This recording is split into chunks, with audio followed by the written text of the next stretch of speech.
வாங்க ப்ரோ, எப்படி இருக்கீங்க? நல்லா இருக்கீங்களா? உங்களோட எக்ஸ்பீரியன்ஸ் சொல்லுங்கள். நாள் பார்த்தாச்சு. சார்ஜ் ஸ்டேவோட எக்ஸ்பீரியன்ஸ் சொல்லுங்கள். ஆர்ச் ஸ்டே பார்த்தீங்கன்னா அமோகமாக இருந்துச்சு. என்ன ஒன்று லைட்டாக இந்த கடைசியாக வரும்போது தான் ஃபஸ்ட்டாக இருந்துச்சு. மழை பெஞ்சு ஒரு மாதிரி mild ஹெட்டேக்கு, mild giddiness, mild vomiting எல்லாமே மைல்டாக இருக்குது. ஆனால் வரமாட்டேங்குது என்னன்னு. ஸோ இங்கே வந்துட்டு நைட்டு தூங்கலாம், நல்லா டயர்ட்னஸோட தூங்கலாம் அப்படின்னு பார்த்தா அதுக்கும் வழி இல்லை இங்கே. ஸோ ஓரளவுக்கு ஏஞ்சோடனே இப்போ சன்லைட் வந்ததுனால கொஞ்சம் ரிலீஃபாக ஃபீல் ஆகுது. அடுத்த ஆளோட ஒப்பீனியன் கேட்போம். தம்பி நீங்கள் சொல்லுங்கள். தயவு செஞ்சு எல்லாரும் கும்பிட்றோம், லடாக் வரவங்க யாருமே சர்ச்சில் வந்து ஸ்டே பண்ணாதீங்க. ஏன்ப்பா என்னாச்சு? நல்லா தானே இருந்துச்சு. ஸ்டென்ட் கேம்ப் போட்டு நைட்டு தூக்கம் இல்லாமல் தலைவலி பிடிச்சி கழுத்தெல்லாம் வலி எடுத்து ஒன்றும் பண்ண முடியல. காலையில் ரைடு போகலாமா வேணாமன்னே முடியல. காற்று தண்ணி குடிக்க முடிய மாட்டேங்குது, கை கலவனா, ஐயோ வாழ்க்கையே வெறுத்து போச்சு. லடாக் என்ன மாடல் இருக்குது?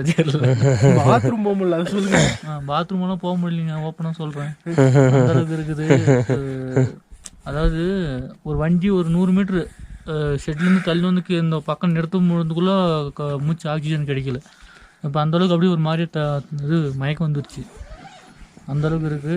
பார்த்து தங்குறவங்க போய் இது சர்ச்சில் என்னென்ன ஊர் மணலிலேருந்து ஒரு ரெடியாக ரயில் அடிச்சிருங்க. மணாலிலேருந்து டேரெக்டாக லேக் போயிடுங்க. ஸ்டே பண்ணாதீங்க. கூகுள் மேப் அப்படி தான் காட்டும். எவ்வளோ மணாலி டு 400 கிலோமீட்டர் 450 கிலோமீட்டரோ செத்தாலையும் பொழைச்சாலையும் மலை மலையாக போய் கூட போயிருங்க. லடாக்கில் போய் ஸ்டே பண்ணி கூட போயிடுங்க. ஓப்பனாக சொன்னால் அங்கே தங்காதீங்க, தயவு செஞ்சு தங்காதீங்க. எந்த யூடியூபர் ரைடர்ஸும் ஏதோ தங்கினாச்சும் வேலையை போய் சேர்ந்துருவான். நீங்க தங்காம லே போக சொல்லி எங்க பள்ளத்தாக்குல பதுங்கி இருக்கானோ.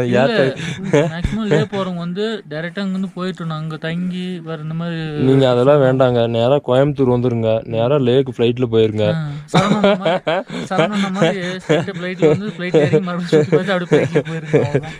பைக் பார்சல் போட்டு டேமேஜ் ஆகி